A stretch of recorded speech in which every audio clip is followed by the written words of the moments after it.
स्वागत है आप सभी का। आपके साथ मैं हूं स्वप्निल। बड़ी खबरों में बात होगी करौली कांड की, जिस पर जयपुर से दिल्ली तक शोर मचा हुआ है। फिर बात होगी छोटी सादड़ी में बड़े बवाल की। दरअसल बीजेपी कार्यकर्ता विकास प्रजापति की हत्या के बाद सियासत गर्म है। बात होगी देवा गुर्जर मर्डर केस की भी, जिसमें कांग्रेस विधायक राजेंद्र बिधूड़ी के कनेक्शन सामने आ रहे हैं। और बात करेंगे बायोफ्यूल की बदमाश कंपनी की।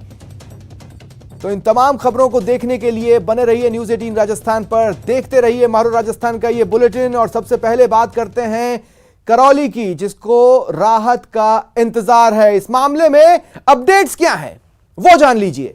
कर्फ्यू में कल 4 घंटे की ढील दी जा रही है। आज 3 घंटे की ढील थी, बढ़ा दिया गया है।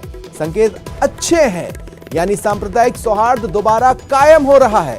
तनाव के बादल धीरे धीरे छट रहे हैं, इसीलिए ढील का समय बढ़ाया गया है 1 घंटे से। ढील के दौरान सभी तरह की दुकानें खुलेंगी, यानी करौली के बाशिंदे, करौली वासी इस ढील के दौरान अपने घरों के बाहर आकर अपनी जरूरत का सामान खरीद सकते हैं, खरीदारी कर सकते हैं। सुबह 9 बजे से दोपहर 1 बजे तक सभी तरह की दुकानें खुलेंगी। कलेक्टर राजेंद्र सिंह शेखावत ने आदेश जारी कर दिए हैं। इस बीच गृह सचिव केसी मीणा ने करौली का दौरा किया और ये जो बातें आ रही थी कि उपद्रव के कारण पलायन हो रहे हैं, इन सभी को निराधार बताया है। और ज्यादा जानकारी के लिए बात करेंगे सहयोगी धर्मेंद्र से। धर्मेंद्र, इसका मतलब साफ है, देखिए शुभ संकेत है। तनाव के बादल धीरे धीरे हट रहे हैं और इसीलिए ढील को बढ़ाया गया है। जी बिल्कुल सही बात है। ये शुभ संकेत है। निश्चित तौर से जब कर्फ्यू में ढील दी जाती है तो ये इसी बात का संकेत है कि सामान्य हालात हो रहे हैं और धीरे धीरे जो पटरी से उतरी हुई गाड़ी थी वो फिर से पटरी पर लौटने लगी है और लोग जो है शांति बहाली होने लगी है।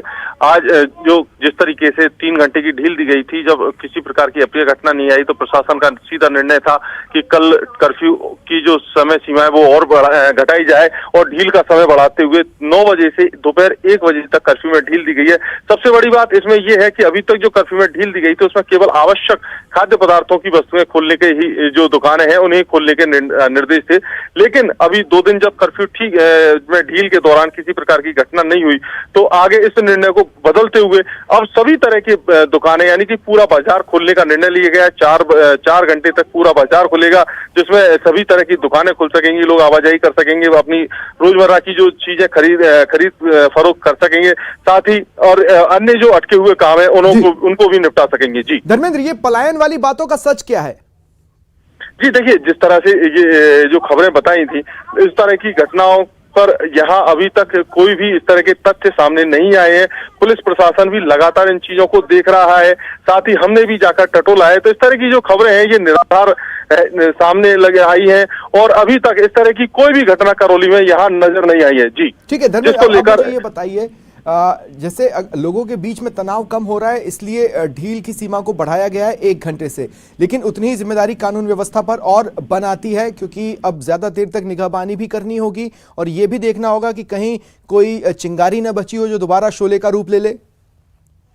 जी बिल्कुल, आपने बिल्कुल सही कहा। ये बिल्कुल पुलिस प्रशासन की जिम्मेदारी है और इसी को करते हुए शहर में 21 पॉइंटों पर पुलिस बल तैनात किया गया है, जहां पुलिस तैनात है। साथ ही जो पुलिस की मोबाइल पार्टियां हैं वो लगातार गश्त कर रही हैं, लगातार हालात पर नजर बनाए हुए हैं।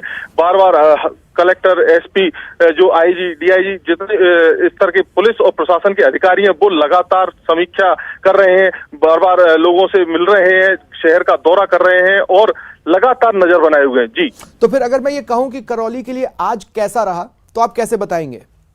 जी अगर आज की अगर 2 शब्दों में बयान करना होगा तो आज पूरी तरह शांति थी और ये शुभ संकेत है कि जो यही कारण है कि जो ढील की सीमा है वो 1 घंटे और बढ़ाई गई है। ढील की सीमा बढ़ाई जा रही है तो जो सीएलजी सदस्य हैं जिनके साथ मीटिंग प्रशासन समय समय पर करता है, जो एक बड़ा हम ये कह सकते हैं कि धड़ा है पुलिस के पास मौजूद, जिसके जरिए वो लोगों के बीच में शांति संदेश फैला सकती है, तो उस ढील के समय में क्या वो सीएलजी सदस्य भी एक्टिव हो रहे हैं?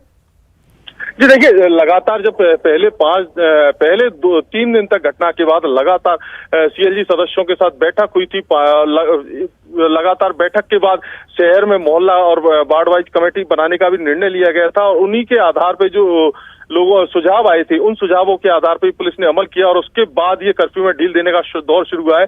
और लगातार पुलिस प्रशासन जो शांति समिति के सदस्य हैं और जो गणमान्य लोग हैं उनकी भी संपर्क में है और उसी के अनुसार आगे काम कर रहा है। जी, तो कुल मिलाकर हम ये कह सकते हैं, देखिए विश्वास दोनों तरफ से कायम करना जरूरी है। अगर कानून व्यवस्था विश्वास कर रही है कि अब कुछ नहीं होगा, तो लोगों का भी ये फर्ज बनता है कि वो कुछ न होने दें और अफवाहों से बचे। बहुत बहुत शुक्रिया धर्मेंद्र हमारे साथ जुड़ने के लिए, तमाम बातचीत के लिए। करौली हिंसा के छठे दिन पुलिस ने अपना पक्ष रखा। खुद डीजीपी एमएल लाठर ने उत्तेजक नारों के कारण माहौल खराब होने और फिर हिंसा होने की बात कही, तो बीजेपी के बड़े नेताओं ने दिल्ली में पीसी कर राजस्थान सरकार पर तुष्टीकरण के आरोप लगाए। हिंसा के 6 दिन बाद करौली मामले में क्या है अपडेट, देखिए।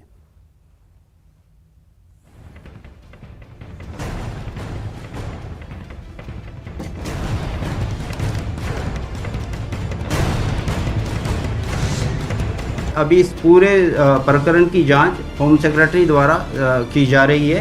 राज्य सरकार ने एक जांच कमेटी गठित की है होम सेक्रेटरी की अध्यक्षता में। करौली हिंसा पर दिल्ली से जयपुर तक शोर। 6 दिन बाद हिंसा पर पुलिस ने रखा पक्ष। प्रारंभ से ही जो जुलूस का एक बॉडी लैंग्वेज थी वो अलग तरह की थी और एक फूटाफूट और हटवाड़ा के पास जाकर जुलूस में जो गाने इत्यादि चल रहे थे वो थोड़ा आपत्तिजनक थे, जिसकी वजह से वहां पर उपस्थित अन्य लोगों ने उस पर पथराव किया। हिंदू नववर्ष के मौके पर 2 अप्रैल को एक बाइक रैली के दौरान करौली में हुई हिंसा अब राष्ट्रीय रूप अख्तियार करने लगी है। दिल्ली में राजस्थान बीजेपी के बड़े नेताओं ने पीसी कर पुलिस के बहाने राजस्थान सरकार पर करारा वार किया, तो पुलिस भी इस मामले में अपने पक्ष के साथ सामने आई, जिसमें राजस्थान के डीजीपी ने आरोपी को किसी भी हाल में न बख्शने का दावा किया। पुलिस बिल्कुल निष्पक्ष होकर जितने भी दंगाई हैं, चाहे वो किसी भी धर्म के हो, किसी भी जाति के हो, उनके विरुद्ध बिल्कुल कानून सम्मत सख्त से सख्त कार्रवाई की जाएगी। डीजीपी एमएल लाठर ने इस मामले में राजाराम और साहिब सिंह की भूमिका की जांच की भी बात कही, जिन पर करौली हिंसा में गंभीर आरोप लगे हैं। साहब सिंह गुजर और राजाराम का भी नाम है, क्योंकि साहब सिंह जो है वो तो आयोजकों में से ही था। अभी इन्वेस्टिगेशन चल रही है, उसकी भूमिका का पता लगाया जा रहा है। करौली हिंसा को लेकर राजस्थान का सियासी पारा गर्म है, जहां सरकार इस मामले में सीधे तौर पर बीजेपी और उनके सहयोगियों की तरफ से उकसाने वाले व्यवहार को जिम्मेदार बता रही है, तो बीजेपी भी सरकार पर तुष्टीकरण का आरोप लगा रही है। कुल मिला के ये सुनियोजित हिंसा है और इस हिंसा की पुष्टि गृह मंत्री के रूप में मुख्यमंत्री जी ये कहकर कहते हैं, आज तक जब जांच रिपोर्ट सामने आई नहीं, उससे पहले कहते हैं उत्तेजित नारे लगे थे, उसके कारण से इस जुलूस पर हमला हुआ। यानी दंगाइयों को क्लीन चिट देने का काम राज्य के गृह मंत्री के रूप में मुख्यमंत्री करते हैं। और अशोक गहलोत जी की जो अपीजमेंट की पॉलिसी है, साफ नजर आता है कि उन्होंने खुद ने एक ऐसा पक्ष खड़ा कर दिया बहुसंख्यक और अल्पसंख्यक के नाम से। उनका पिछले 3 वर्षों का ट्रैक देखेंगे तो बहुसंख्यक अपने आप को त्योहार मनाने में भी हिचकते हैं, डर लगता है उनको, क्योंकि ये वही कांग्रेस पार्टी है जिसने हिंदू आतंकी शब्द दिया। पूरे देश के अंदर हम हमेशा कहते थे कि आतंकियों का कोई धर्म नहीं होता, लेकिन हिंदू आतंकी शब्द ही कांग्रेस पार्टी ने दिया। ये वही कांग्रेस की पार्टी है, इनकी विचारधारा वही है। करौली में हुई हिंसा की सरकार ने प्रशासनिक जांच के आदेश दिए हैं। गृह विभाग के शासन सचिव को इस मामले में 15 दिन के अंदर जांच कर सरकार को रिपोर्ट पेश करनी है। पुलिस ने अब तक इस मामले में 23 लोगों को गिरफ्तार किया है, जबकि 37 लोगों को पुलिस ने इस हिंसा के मामले में नामजद किया है। वहीं करौली में हालात सामान्य नहीं होने के कारण यहां कर्फ्यू को 10 अप्रैल तक बढ़ा दिया गया है। इस दौरान शहर में इंटरनेट सेवाएं भी बंद रहेंगी। Bureau report, news 18 Rajasthan. और इस बीच सांसद किरोड़ीलाल मीणा आज करौली पहुंचे, शहर का दौरा किया, दोषियों की गिरफ्तारी और निर्दोष को परेशान नहीं करने की मांग को लेकर कलेक्टर राजेंद्र सिंह शेखावत को ज्ञापन सौंपा। इसके बाद किरोड़ीलाल ने पुलिस पर निर्दोष को थाने लाकर पूछताछ का आरोप भी लगा दिया। किरोड़ी ने पुलिस और सरकार दोनों पर तुष्टीकरण के आरोप लगाए हैं।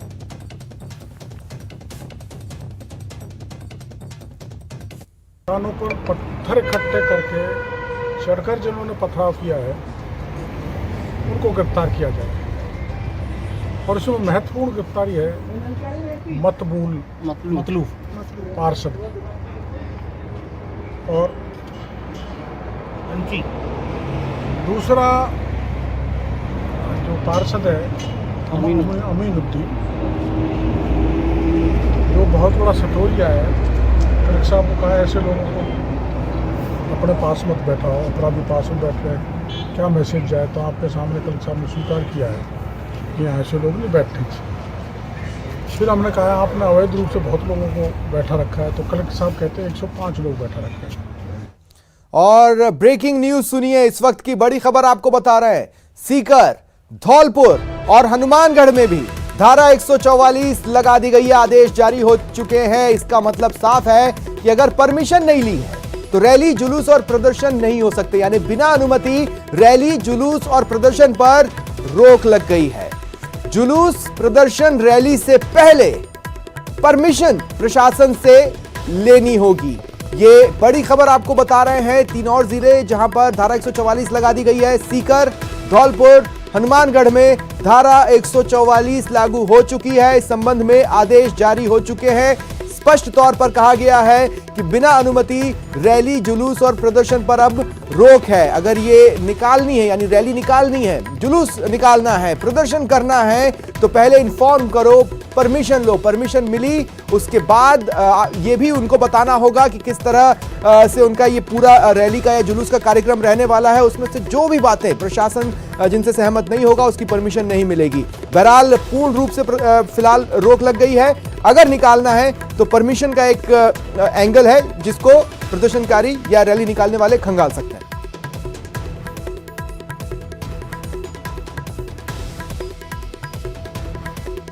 और अब बात करते हैं छोटी सादड़ी में बड़े बवाल की। खबर प्रतापगढ़ से है। छोटी सादड़ी में हुए विकास प्रजापत हत्याकांड का मामला तूल पकड़ रहा है। इसको लेकर बीजेपी की ओर से छोटी सादड़ी कस्बे में बंद बुलाया गया। सुबह से ही छोटी सादड़ी कस्बे में दुकानें नहीं खुली। व्यापारियों की ओर से भी दुकानें बंद कर पूरा समर्थन दिया गया। हालांकि बंद से आवश्यक सेवाओं को मुक्त रखा गया, लेकिन शहर में एक भी दुकान नहीं खुलने से लोग चाय पानी के लिए भी तरस गए।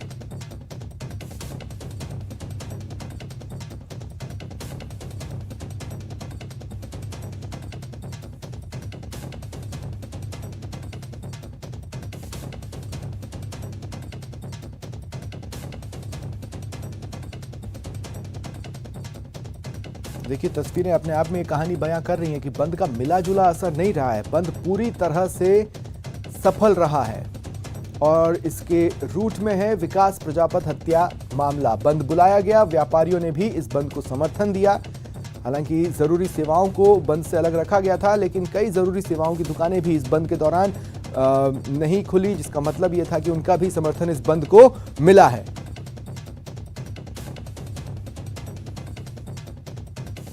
विकास प्रजापत, जो कि बीजेपी का एक कार्यकर्ता था, उसकी हत्या के बाद भारतीय जनता पार्टी आक्रोशित है ही, साथ ही बड़ी संख्या में लोग भी आक्रोशित हैं, गुस्से में हैं और इस मामले में इंसाफ की मांग कर रहे हैं।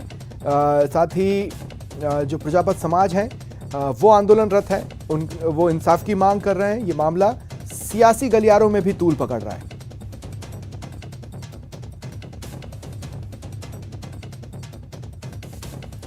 नेता प्रतिपक्ष गुलाबचंद कटारिया चित्तौड़गढ़ सर्किट हाउस पहुंचे। उन्होंने मीडिया से मुखातिब होते हुए कई मुद्दों पर सरकार को घेरा, जिनमें से एक मुद्दा यह भी था।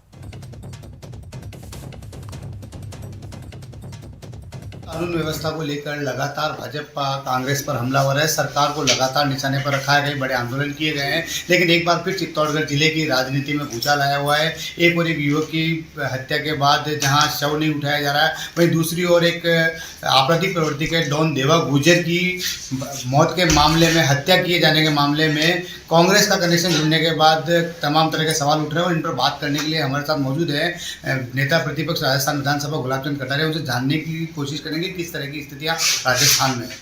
देखो, का केशुंदार जहां का मंत्री स्वयं रहने वाला है और राजस्थान के मंत्रिमंडल में एकमात्र चित्तौड़ के प्रतिनिधित्व करता है, उसके गांव में अगर बीजेपी का झंडा स्थापना दिवस का लगा दे और उसको पीट पीट करके मार दिया जाए और मंत्री अभी तक भी सोया रहे, इससे ज़्यादा दुर्भाग्य और कोई राजस्थान का नहीं हो सकता। और एक तरह से ये लगता है कि स्वयं मंत्री का डायरेक्ट और इनडायरेक्ट मारने वाले लोगों के साथ सहानुभूति इस बात को प्रकट करती है।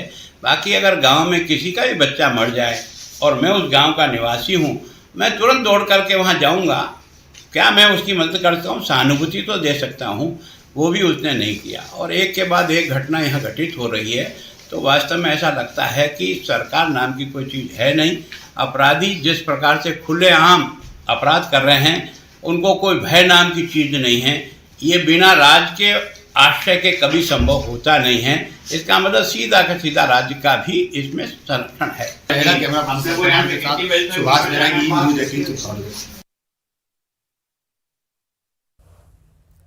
पूर्व मुख्यमंत्री वसुंधरा राजे ने छोटी सादड़ी मामले पर ट्वीट किया। उन्होंने लिखा, केसुंदा छोटी सादड़ी में भाजपा का झंडा लगाने के कारण विकास प्रजापत की हत्या कर दी गई। इस क्षेत्र की पिछले कुछ महीनों में ऐसी ये तीसरी घटना है। इससे पहले जनवरी में करणपुर कला सरपंच केरिंग मीणा और मार्च में धावटा निवासी भूरालाल मीणा की भी हत्या की गई थी। राजे ने आगे ट्वीट में लिखा, पश्चिम बंगाल, जम्मू कश्मीर और केरल के बाद अब हैशटैग राजस्थान में भी अराजकता इस कदर बढ़ गई है कि भाजपा कार्यकर्ताओं की सरेआम हत्या की जाने लगी है, लेकिन हम यह बर्दाश्त नहीं करेंगे।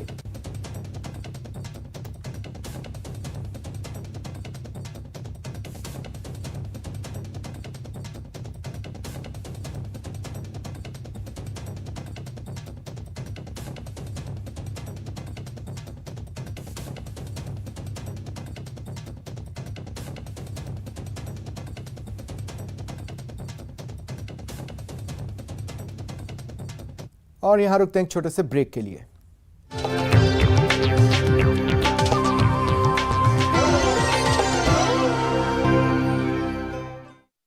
ब्रेक के बाद स्वागत है आप सभी का। एक बड़ी खबर सुन लीजिए। मुख्यमंत्री अशोक गहलोत आज राजभवन पहुंचे और राजभवन में राज्यपाल कलराज मिश्र से उन्होंने मुलाकात की। मुलाकात के दौरान का एक वीडियो भी सामने आया है, आप कुछ पलों में उसे अपनी टीवी स्क्रीन पर देखेंगे। ये बड़ी खबर आपको बता रहे हैं। मुख्यमंत्री अशोक गहलोत राजभवन पहुंचे, राज्यपाल कलराज मिश्र से मिले। इस दौरान प्रदेश के हालात से और सरकार किस तरह से काम कर रही है उन्होंने अवगत कराया। ये एक शिष्टाचार मुलाकात भी हो सकती है। हालांकि कुछ कयास ज़रूर इस मुलाकात के बाद गलियारों में तैर रहे हैं, लेकिन फिलहाल शिष्टाचार मुलाकात के तौर पर इसे कांग्रेस प्रेजेंट कर रही है। मुख्यमंत्री अशोक गहलोत आज राजभवन पहुंचे, राज्यपाल कलराज मिश्र से मिले और उनसे बातचीत की।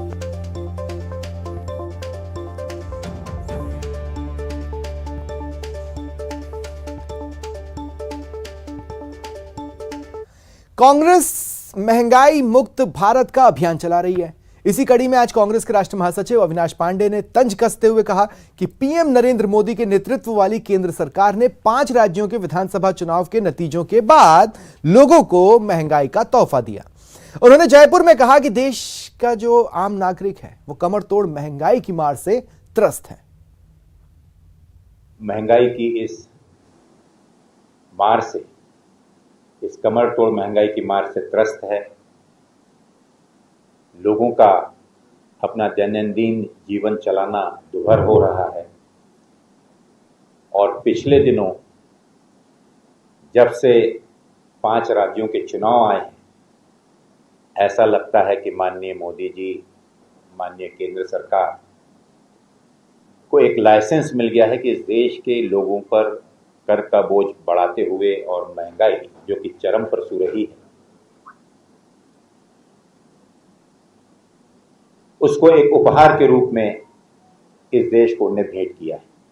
अखिल भारतीय कांग्रेस कमेटी की ओर से पूरे देश में महंगाई मुक्त भारत का यह अभियान, आपने देखा होगा कि पूरे देश में कांग्रेस का कार्यकर्ता एक जिम्मेदार विपक्ष की जिम्मेदारी निभाते हुए आम जनता की, आम किसानों की, हमारे मातृशक्ति गृहिणियों की, युवाओं की इस पीड़ा को लेकर केंद्र सरकार के सामने चेताने के लिए, आगाह करने के लिए और देश की इस जनता को इस भारी महंगाई से मुक्तता दिलाने का आह्वान कर रही है। कुछ बिंदु आपके सामने मैं रखना चाहूंगा कि किस प्रकार से केंद्र सरकार एक तरफा पिछले दिनों में महंगाई का बोझ रोज और रोज बढ़ाते जा रही है और आम जनता किस तरह से इस महंगाई के बोझ में रोज पिसती जा रही है और रोज सुबह उसे महंगाई के एक नए बोझ का एहसास खबर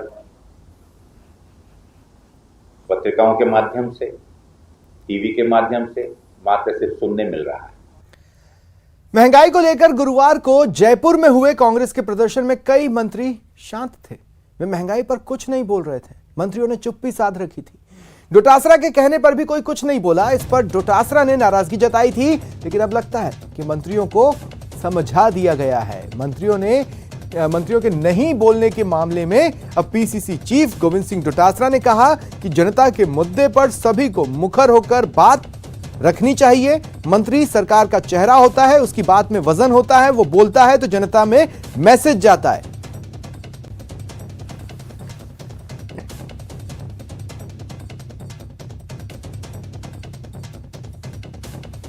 जब जनता महंगाई से त्रस्त है तो हमारी ड्यूटी बनती है कि केंद्र की सरकार के खिलाफ, चाहे वो पार्षद हो, चाहे वो पंच हो, चाहे वो सरपंच हो, चाहे वो प्रधान हो, चाहे एमएलए हो, चाहे मंत्री हो, चाहे संतरी हो, सबको मुखर होकर के जनता के हित में अपनी आवाज को रखना चाहिए। ये मेरा आशय था, रहेगा। डूंगरपुर शहर में राणा पूंजा की मूर्ति की स्थापना को लेकर विवाद बढ़ता जा रहा है। मूर्ति को जल्द स्थापित करने की मांग को लेकर कल बीटीपी के प्रदर्शन के बाद डूंगरपुर से कांग्रेस विधायक गणेश घोघरा ने बीडीपी के 84 विधायक राजकुमार रोत और बीटीपी पार्टी पर निशाना साधा। गणेश घोघरा ने कहा कि बीटीपी डर्टी पॉलिटिक्स कर रही है। यही नहीं, गणेश घोघरा ने पुलिस प्रशासन से मांग की है कि कल शहर में जाम लगाकर माहौल बिगाड़ने वालों के खिलाफ कानूनी कार्रवाई की जाए।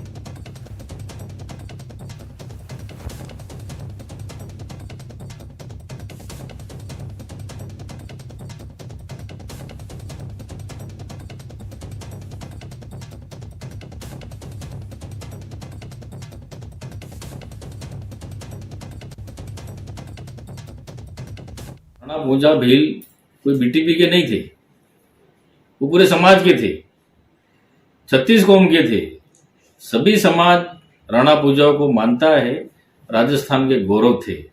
उन्होंने मुगलों से लोहा लिया, महाराणा प्रताप के साथ कंधे से कंधा मिलाकर युद्ध में उन्होंने भाग लिया। वो हमारे आदर्श है और महापुरुष है। और जिस तरह से जो बीटीपी ने कल जो वोटों की राजनीति कर रहे हैं, जो श्रेय ये खुद लेना चाह रहे हैं कि राणा पूंजा हमारे ही थे। ब्रेक के बाद अब आपको मिलवाते हैं बायोफ्यूल की बदमाश कंपनी के सीईओ से, जो पकड़ा तो गया 5 लाख की रिश्वत लेते, लेकिन जब घर की तलाशी ली गई तो वो करप्शन की दुनिया का धन कुबेर निकला। खेल बड़ा, खिलाड़ी आला, बायोफ्यूल में गड़बड़ झाला। एसीबी ने जब डाला हाथ, खुल गया सब खेल काला। बायोफ्यूल की बदमाश कंपनी। एसीबी मेरा क्या बिगाड़ लेगी? मेरा 1000 करोड़ का टर्नओवर है। गजब की अकड़ है, चेहरे पर ठसक है, पैसों का रश्क है, रसूख का रौब है। करप्शन के खेल का आला खिलाड़ी जो है, खेल भी ऐसा वैसा नहीं, करोड़ों का खेल है। कौन है ये, करता क्या है, सब बताएंगे, लेकिन पहले इसकी बॉडी लैंग्वेज को देखिए।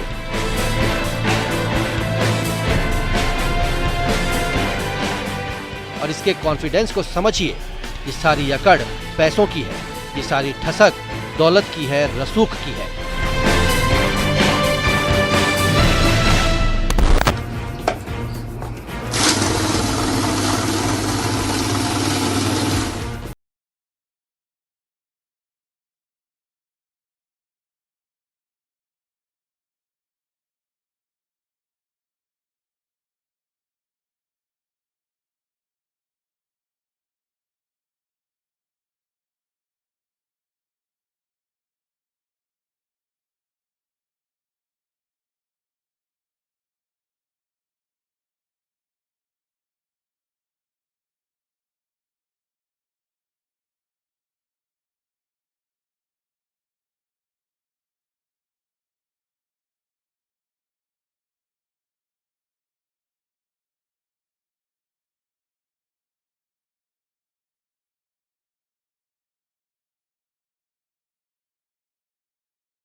कैश।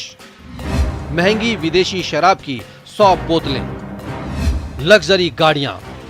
वैशाली नगर क्वींस रोड गांधी पार्क में एक प्लॉट, कालवाड़ रोड में एक प्लॉट, वैशाली नगर के कुबेर कॉम्प्लेक्स में शॉप के कागजात, बेटा बहू पत्नी के नाम से अकूत दौलत, अरबों की संपत्ति के मिले दस्तावेज। उनके आवासीय परिसर में जो झोटवाड़ा में स्थित है 3 करोड़ 62 लाख रुपए कैश और 46 बोतल विदेशी शराब की मिली है। कैश को जब्त कर लिया गया है। शराब के लिए स्थानीय थाने पे मुकदमा दर्ज कराया गया है। पिनेकल में 3 बहुत ही आलीशान अपार्टमेंट्स मिले हैं, पेंट हाउसेस मिले हैं। अत्यंत ही महंगी ऐसी कई सारी ब्रांड्स हैं जिनको कि कई अधिकारियों ने हमारे जो जांच करने वाले थे उन्होंने देखा भी नहीं था, तो उनको जब्त किया गया है। दरअसल बायोफ्यूल की बदमाश कंपनी का पता ही नहीं चल पाता अगर जोधपुर के एक व्यापारी ने सुरेंद्र सिंह राठौड़ के खिलाफ शिकायत न की होती। राठौड़ ने उस व्यापारी से अटके काम को पूरा करने के बदले हर महीने 15 लाख रुपए की डिमांड की थी और वो 5 लाख की रिश्वत लेते पकड़ा गया। हमारे पास परिवादी आया था बहुत ही परेशान स्थिति में। वो बायोफ्यूल में डील करता है, तो उसको परेशान करके और एक तो मासिक बंदी के रूप में रिश्वत मांगी जा रही थी और उसका जो लाइसेंस है उसके रिन्यूअल के लिए 5 लाख रुपए की रिश्वत मांगी जा रही थी। हमने हमारे एडिशनल एसपी नरोत्तम से उसका सत्यापन कराया। स्पष्ट डिमांड होने के बाद हमने ट्रैप प्ले किया और कल रंगे हाथों योजना भवन में बायोफ्यूल के दफ्तर में सुरेंद्र सिंह को अपने एक सहयोगी के साथ 5 लाख रुपए की रिश्वत लेते हुए गिरफ्तार किया गया। उनसे पूछताछ की जा रही है। फिलहाल एसीबी सुरेंद्र सिंह राठौड़ के करप्शन के हर बही खाते को खोलने की तैयारी में है और साथ ही साथ उन लोगों की तलाश भी कर रही है जो सुरेंद्र सिंह राठौड़ के साथ ही भ्रष्टाचार की गंगा में डुबकी लगाते थे। अभी इंतजार कीजिए क्योंकि बायोफ्यूल की बदमाश कंपनी का सारा राज सामने आना भी बाकी है। जयपुर से न्यूज़ 18 राजस्थान के लिए विष्णु शर्मा की रिपोर्ट। बात करेंगे श्री गंगानगर की, जहां एक 4 साल की मासूम के साथ रेप की वारदात सामने आई है। मामला अनूपगढ़ थाना इलाके का है। यहां घर के बाहर खेल रही एक 4 साल की मासूम को पहले किडनैप किया गया, फिर अज्ञात जगह पर ले जाकर दुष्कर्म की वारदात को अंजाम दिया गया। परिजनों ने अनूपगढ़ थाने में अज्ञात व्यक्ति के द्वारा दुष्कर्म किए जाने की रिपोर्ट दर्ज कराई है। मासूम के परिजनों के मुताबिक 5 अप्रैल को मासूम अपने घर के बाहर खेल रही थी। उसी समय किसी ने इस वारदात को अंजाम दिया। पुलिस मामले की जांच में जुट गई है।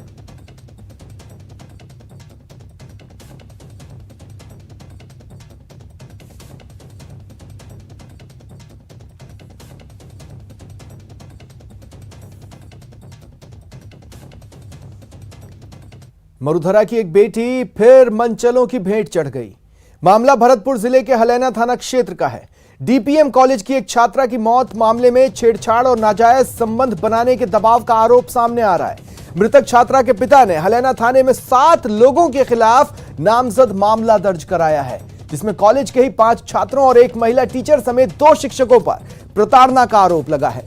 मृतका के पिता ने कॉलेज के ही 5 छात्रों पर आरोप लगाया कि वह उसकी बेटी के साथ नाजायज संबंध बनाना चाहते थे, उसे मजबूर कर रहे थे।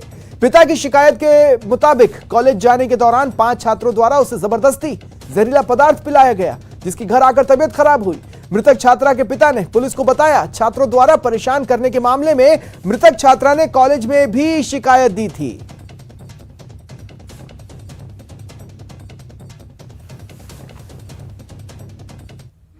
ने मुकदमा दर्ज करवाया और बताया कि मेरी लड़की रिंजिन डीपीएम कॉलेज की बीएड फर्स्ट ईयर की छात्रा है जो अपने ननियाल सरसेना रहती है। उसको कुछ लड़के पीछा करते हैं, परेशान करते हैं। उन्होंने उसको जहर पिला दी और उसकी हालत ख़राब होने पे उसको भरतपुर ले गए और वहाँ उसको मृत घोषित कर दिया। तो इन लड़कों के बारे में और स्कूल के कॉलेज के लेक्चरर और मैडम लेक्चरर के बारे में इन्होंने मुकदमा दर्ज करवाया है।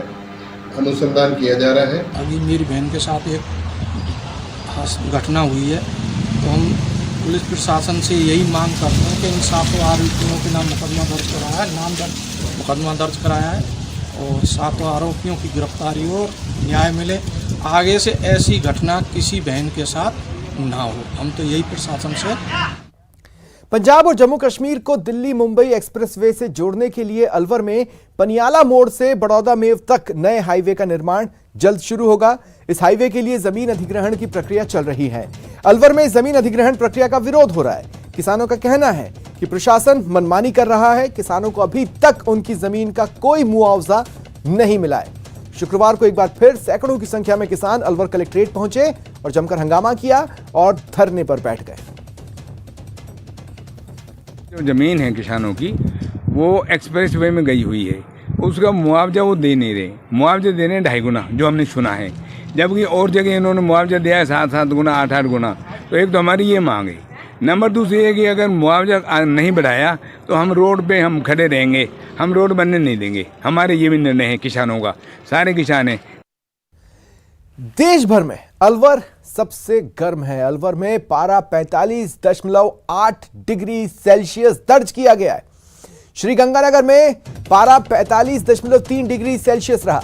फलौदी में जो अधिकतम तापमान गया है वो रहा है 45.2 डिग्री सेल्सियस। चूरू में पारा 45 डिग्री, बाड़मेर में 44.6, पिलानी में 44.6 डिग्री सेल्सियस। और इस बीच मौसम विभाग ने अलर्ट जारी किया ही हुआ है। अगले 48 घंटे भारी पड़ सकते हैं गर्मी के लिहाज से, ये अंदेशा मौसम विभाग ने जताया है। आज अगर आप तापमान की बात करें तो सबसे गर्म पूरे देश भर में अलवर रहा। पारा 45.8 डिग्री सेल्सियस अधिकतम दर्ज किया गया। श्रीगंगानगर में पारा 45.3 डिग्री तक चला गया। आप इन आंकड़ों से ये सहज ही अंदाजा लगा सकते हैं कि गर्मी रिकॉर्ड बनाने पर उतारू है, वो भी मई के महीने में नहीं।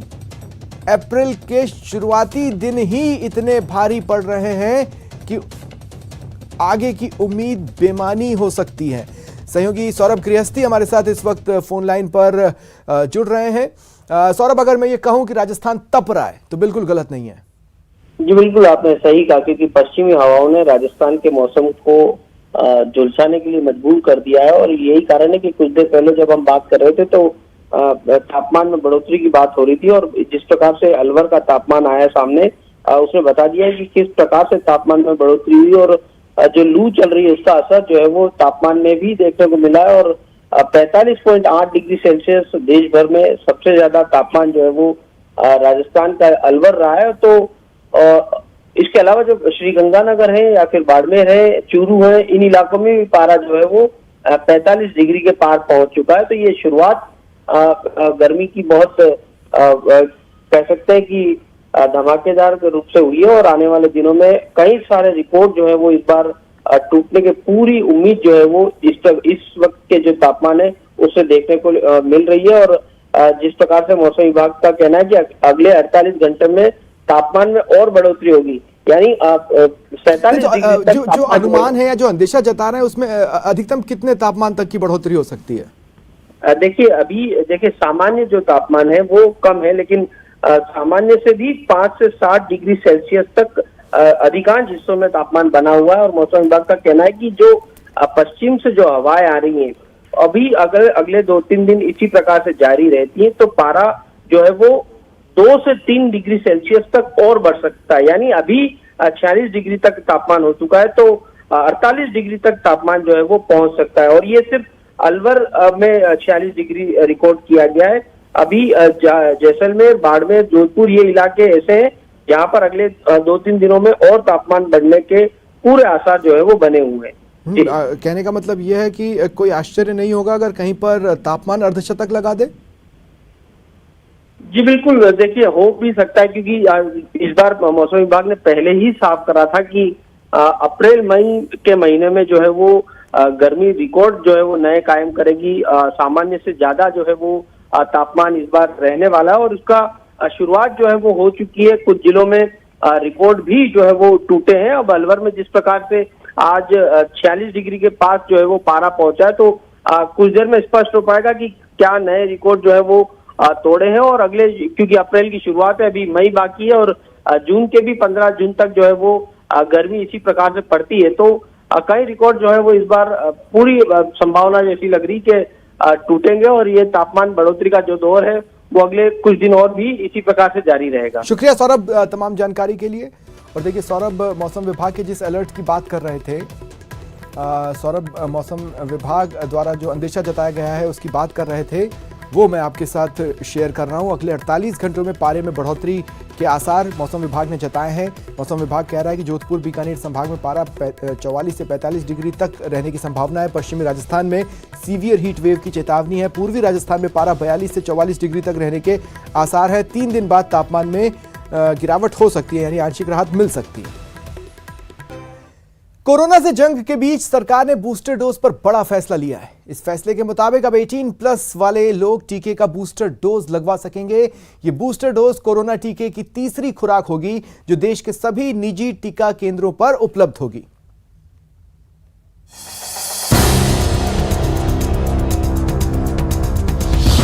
हर हाथ टीका, कोरोना का वार होगा फीका। कोरोना पर एक्शन, 3rd लेयर का प्रोटेक्शन। कोरोना की चौथी लहर नहीं बर पाएगी कहर। कोरोना की चौथी लहर की आशंका के बीच सरकार ने लोगों को टीके की एक और डोज की सुरक्षा देने का फैसला किया है। इस फैसले के मुताबिक 10 अप्रैल से 18+ उम्र वाले लोग कोरोना टीके का बूस्टर डोज लगवा सकेंगे। इसकी जानकारी केंद्रीय स्वास्थ्य मंत्री मनसुख मंडाविया ने ट्वीट के जरिए भी दी है। इसमें 18 साल से ज्यादा की उम्र के वैसे लोग जिनको दूसरा डोज लगे 9 महीने पूरे हो चुके हैं, वो बूस्टर डोज के हकदार होंगे। लेकिन बूस्टर डोज की सुविधा फिलहाल प्राइवेट टीका केंद्रों पर ही उपलब्ध होगी। यानी अगर कोई व्यक्ति तीसरा डोज लगवाना चाहता है तो उसे किसी निजी अस्पताल या फिर निजी टीका केंद्र जाकर टीके का बूस्टर डोज लगवाना होगा। प्रधानमंत्री श्री नरेंद्र मोदी के नेतृत्व में जिस तरह की एक वैक्सीनेशन ड्राइव प्रारंभ हुई थी इस देश में, largest vaccination drive ever in the world, उसी का आगे एक सीक्वल है, उसी का एक्सटेंशन है। इसके अलावा 18+ के लिए तीसरे डोज से अलग देश में पहले और दूसरे डोज के लिए सरकारी मुफ्त टीकाकरण प्रोग्राम जारी रहेगा। साथ ही हेल्थ वर्कर्स, फ्रंटलाइन वर्कर्स और 60+ उम्र के बुजुर्गों के लिए भी मुफ्त में बूस्टर डोज लगना जारी रहेगा। राजस्थान कैडर और यूपीएससी 2016 टॉपर IAS टीना डाबी दूसरी शादी करने जा रही हैं। उन्होंने अपने मिस्टर राइट के तौर पर राजस्थान के ही IAS अधिकारी प्रदीप गवांडे को चुना है, जिनके साथ वह 20 अप्रैल को 7 फेरे लेंगी। उनका वेडिंग रिसेप्शन कार्ड भी सामने आया है, जिस पर वेडिंग डेट से लेकर सारे फंक्शन के बारे में डिटेल से लिखा है। टीना डाबी और प्रदीप गवांडे की इस हाई प्रोफाइल शादी के वेडिंग कार्ड के मुताबिक ये दोनों अफसर 20 अप्रैल 2022 को शादी के बंधन में बंध जाएंगे। 2 दिन बाद यानी 22 अप्रैल को जयपुर के होटल हॉलिडे में इनका वेडिंग रिसेप्शन होगा, जिसमें राज्य के कई बड़े अफसर और राजनेता शिरकत करेंगे। टीना डाबी ने आज जयपुर में PHQ पहुंचकर निमंत्रण कार्ड दिया। टीना डाबी के बनने वाले Humsafar IAS Pradeep Gawande Rajasthan archaeology and museum department में डायरेक्टर हैं। वे इससे पहले चूरू कलेक्टर रह चुके हैं। 9 दिसंबर 1980 को जन्मे प्रदीप मूल रूप से महाराष्ट्र के रहने वाले हैं। उन्होंने 2013 में सिविल सेवा परीक्षा पास की थी। यूपीएससी परीक्षा क्लियर करने से पहले वे MBBS की पढ़ाई कर चुके हैं।